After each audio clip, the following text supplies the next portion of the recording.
तो last lecture के अंदर मैंने आपको मशीन लर्निंग का एक ओवरव्यू दिया, जिसके अंदर कंप्यूटर के अंदर हमने देखा कि एक कैपेबिलिटी आ जाती है पैटर्न को, फेस को रिकॉग्नाइज करने की। पैटर्न रिकॉग्निशन एक जनरल एग्जांपल है मशीन लर्निंग की। और ये पैटर्न रिकॉग्निशन कैसे आती है, ये कुछ एल्गोरिदम्स हैं उनकी वजह से आती है। अभी हम उनको डिस्कस नहीं करते। हाउएवर, क्योंकि लास्ट लेक्चर के अंदर एक डेटा साइंस की टर्मिनोलॉजी मैंने इंट्रोड्यूस कराई, तो चलिए मैं आपको एक लैंडस्केप दिखाता हूं, मैं आपको वो प्लेग्राउंड दिखाता हूं जिसके अंदर हमने ये सारी डेटा साइंस की गेम या मशीन लर्निंग, आर्टिफिशियल इंटेलिजेंस की गेम खेलनी है। सबसे जो ब्रॉड टर्म है वो बेसिकली है आर्टिफिशियल इंटेलिजेंस की। इमेजिन करें ये एक प्लेग्राउंड है, ठीक है, जिसके अंदर आप क्रिकेट खेलते हैं। ये प्लेग्राउंड है बेसिकली आर्टिफिशियल इंटेलिजेंस का। अब आर्टिफिशियल इंटेलिजेंस क्या चीज है? आर्टिफिशियल इंटेलिजेंस जो है वो है कि जिस तरीके से ह्यूमंस के अंदर इंटेलिजेंस होती है, वही इंटेलिजेंस अगर हम लेट्स से रेप्लिकेट कर दें, लेट्स से वही इंटेलिजेंस अगर हम कॉपी कर दें मशीन्स के अंदर, तो उसको कहते हैं आर्टिफिशियल इंटेलिजेंस। अब आर्टिफिशियल इंटेलिजेंस बेसिकली दो तरीके की एग्जिस्ट करती है। नॉर्मल आर्टिफिशियल इंटेलिजेंस जो है वो है स्पेसिफिक आर्टिफिशियल इंटेलिजेंस। मिसाल के तौर पे आर्टिफिशियल इंटेलिजेंस की जितनी भी आप एप्लीकेशंस देखने वाले हैं वो स्पेसिफिक टू अ जॉब हैं। मिसाल के तौर पे सेल्फ ड्राइविंग कार है, मिसाल के तौर पे फेशियल रिकॉग्निशन है जो आपके फोन के अंदर है। ये क्या है? ये एक स्पेसिफिक आर्टिफिशियल इंटेलिजेंस की एप्लीकेशन है।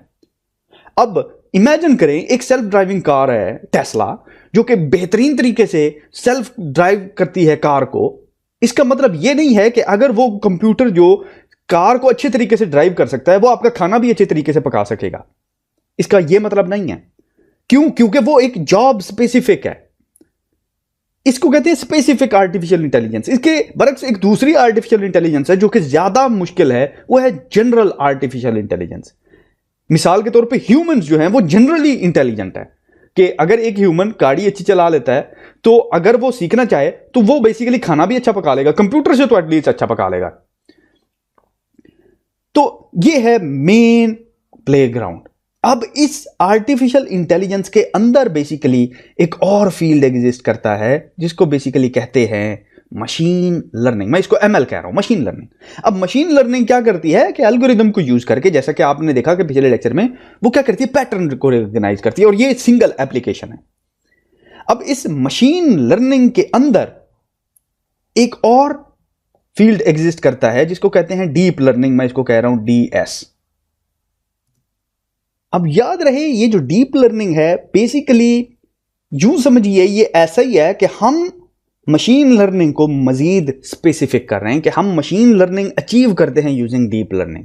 और जो डीप मशीन लर्निंग है वो बेसिकली जो भी काम हो कर रही है ना मशीन यूजिंग मशीन लर्निंग। और मशीन लर्निंग याद रहे कि मशीन लर्निंग में आप उसको टास्क नहीं बता रहे। मैं इनकी मजीद स्पेसिफिकेशन में नहीं जा रहा हूं क्योंकि इनके डेडिकेटेड सेक्शन है, हम इनको डिटेल के साथ डिस्कस करेंगे। लेकिन फिलहाल मैं आपको generic holistic bird eye view दे रहा हूं।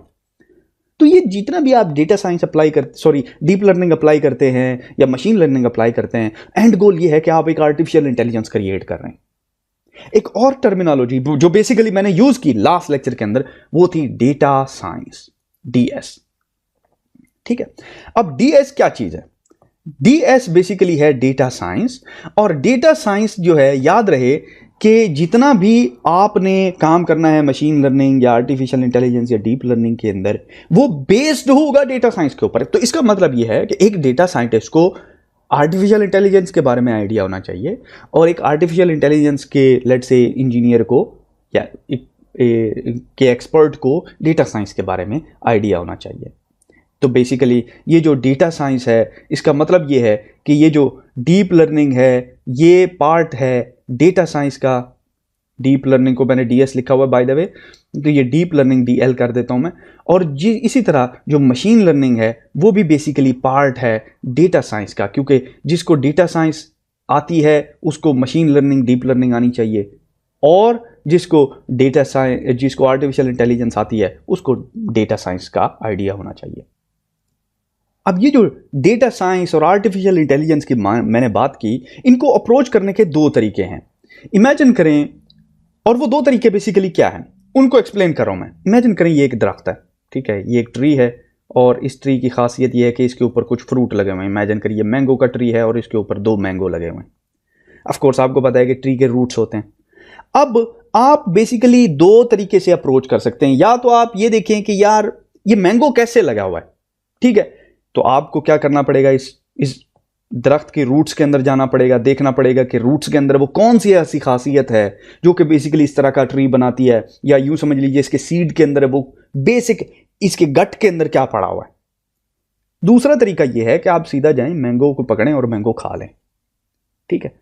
तो इधर आप रूट की तरफ जा सकते हैं या फिर आप फ्रूट की तरफ जा सकते हैं। इसका मतलब यह है कि ये जो डेटा साइंस और आर्टिफिशियल इंटेलिजेंस है, इसको 2 तरीके से हम अप्रोच कर सकते हैं। या तो हम इनकी रूट को देखें कि ये इनके पीछे जो मैथमेटिकल एल्गोरिदम्स हैं वो कैसे डिवाइस करने, उसको डिजाइन कैसे करना, एक तो ये। दूसरा, हम इनकी एप्लीकेशंस को देखें।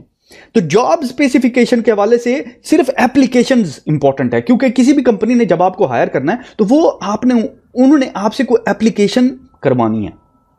तो हमने बेसिकली जो फोकस करना है वो एप्लीकेशन यानी कि फ्रूट के ऊपर करना है, रूट के ऊपर नहीं करना। ओके, तो सो फॉर सो गुड। तो यहां पे इस लेक्चर को करते हैं क्लोज। नेक्स्ट लेक्चर के अंदर हम एक छोटा सा प्रोजेक्ट करेंगे।